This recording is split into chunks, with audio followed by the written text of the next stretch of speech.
আসসালামু আলাইকুম আব্দুর রহমান ভাই, আমার কেমন আছো তুমি? ওয়ালাইকুম আসসালাম। আলহামদুলিল্লাহ ভাই, ভালো আছি আমি। আব্দুর রহমান, আজকে তোমার সাথে আরেকটা গুরুত্বপূর্ণ বিষয় নিয়ে আলোচনা করব। আমি তো প্রতিদিনই তোমার সাথে গুরুত্বপূর্ণ বিষয় নিয়ে আলোচনা করি, আজকেও একটা গুরুত্বপূর্ণ বিষয় নিয়ে আলোচনা করব। তুমি খুব ধৈর্য সহকারে কথাটা শুনবে। অবশ্যই ভাই, আপনি বলুন, আমি তো আপনার কথা শোনার জন্যই আসি। হ্যাঁ, শোনো। আমাদের দেশে এমন কিছু ইসলামিক পদ্ধতি চালু রয়েছে যা আমাদের আল্লাহ রাসূল আদেশ করেনি এবং আমাদের আল্লাহ সুবহানাহু ওয়া তাআলাও আদেশ করেননি। তারপরও এই পদ্ধতিটা চালু করে রেখেছে কিছু অসাধু ধর্ম ব্যবসায়ীরা অথবা কিছু ধর্ম সম্পর্কে না জানা মানুষরা। তোমাকে আমি একটা বিষয় সুন্দরভাবে বলি, সেটা হচ্ছে তুমি যদি মসজিদে নামাজের উদ্দেশ্যে প্রবেশ করো, এমনকি সুন্দরভাবে নামাজ শেষ করো, সালাম ফিরানোর পরেই লক্ষ্য করবে সামনের কাতার থেকে কেউ একজন বলছে, বাকি নামাজ পর ঈমান ও আমলের উপরে আলোচনা হবে, সবাই বসবেন, অনেক ফায়দা হবে। হ্যাঁ ভাই, এই ধরনের কথা তো মসজিদে অহরহ হয়, আর ওইখানে তো বহু মানুষ বসে এই বিষয় নিয়ে আলোচনা করে। সেই বিষয়টাই তোমার সাথে আলোচনা করছি। এই যে বিষয়টা, আমার কাছে বিষয়টা খুব ভালো লাগে, যদিও এখানে কিছু প্রশ্ন রয়েছে। প্রশ্নটা হচ্ছে এই জায়গাটায়, যখনই তারা বাকি নামাজটা শেষ করে, বাকি নামাজটা শেষ হওয়ার পরে তারা যখন এক জায়গায় জড়ো হয়ে বসে, বসে সেখানে ফাজালে আমল নামক একটা বই আছে, সেই বইটা ওইখানে পড়ে। এখন আমার প্রশ্ন, ফাজালে আমল বইটা পড়তে হবে কেন? এইখানে ঈমান এবং আমল সম্পর্কে কি আলোচনা হচ্ছে? ঈমান এবং আমল সম্পর্কে আলোচনা হওয়ার তো কথা ছিল কোরআন এবং হাদিস নিয়ে।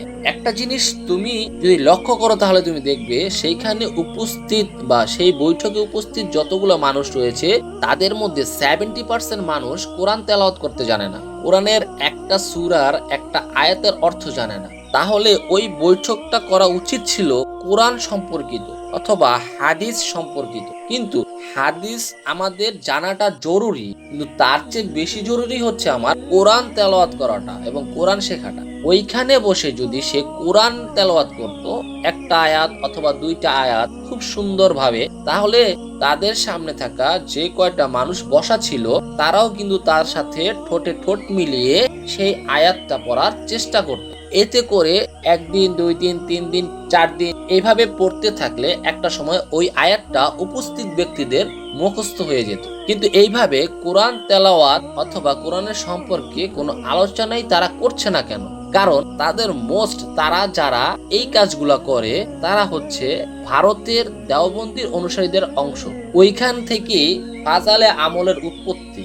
এই ফাজালে আমল কে লিখেছে, ফাজাল আমলের ভিতরে কি আছে, এই বিষয়গুলো যদি তুমি একটু লক্ষ্য করো, ফাজাল আমলের ভিতরে অসংখ্য হাদিস রয়েছে, আবার অসংখ্য বানোয়াট কথাও রয়েছে।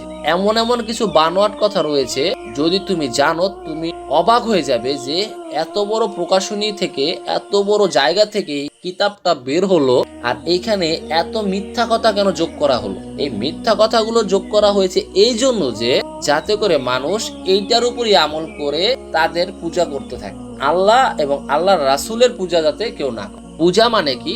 অনুগত হওয়া। এখন তোমরা পূজা শব্দটা যদি নেগেটিভলি নাও, তাহলে তুমি বোকা। কারণ পূজা হচ্ছে একটা আঞ্চলিক ভাষা এবং পূজার অর্থ দ্বারা অনুগত হওয়া, সেই অর্থে আমি এই কথাটা প্রকাশ করেছি। সবচেয়ে গুরুত্বপূর্ণ বিষয় কি দেখো, আল্লাহ রাসূল এই ব্যাপারে একটা হাদিস বর্ণনা করেছেন, কত পাওয়ারফুল হাদিস। যদি কোনো ব্যক্তি প্রতিদিন কোরআন তেলাওয়াত করে, তাহলে হাসরের ময়দানে আল্লাহ সুবহানাহু ওয়া তাআলার সাথে এই কোরআন তেলাওয়াতকারীর জন্য কোরআন ঝগড়া শুরু করে দেবে আর বলবে, আপনার নবী বলেছে যে ব্যক্তি কোরআন তেলাওয়াত করবে প্রতিদিন, তাকে জান্নাতে প্রবেশ করানো হবে।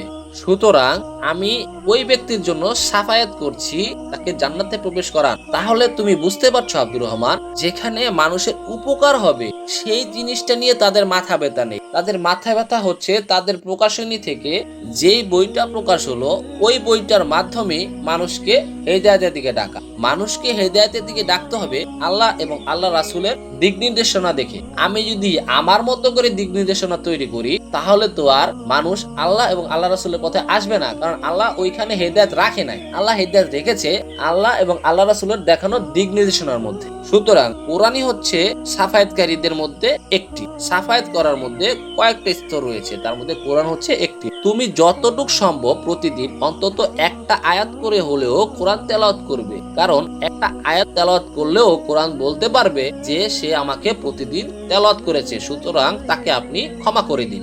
অবশ্যই ভাই, আমি সর্বোচ্চ চেষ্টা করব প্রতিদিন একটা আয়াত অন্তত পড়ার জন্য। না ভাই, চেষ্টা নয়, এটা আমাকে করতেই হবে, কারণ আমি আর কতদিন বাঁচবো? 50 বছর, 60 বছর, উঠতে গেলে 70 বছর, তারপর তো আমাকে মরতে হবে। সুতরাং ক্ষণস্থায়ী জীবন থেকে স্থায়ী জীবন নিয়ে চিন্তা ভাবনাটা একটু বেশি করতে হবে। এই তো ভাই আমার, তুমি বুঝতে পেরেছো আসলে তোমার মূল কাজ কি।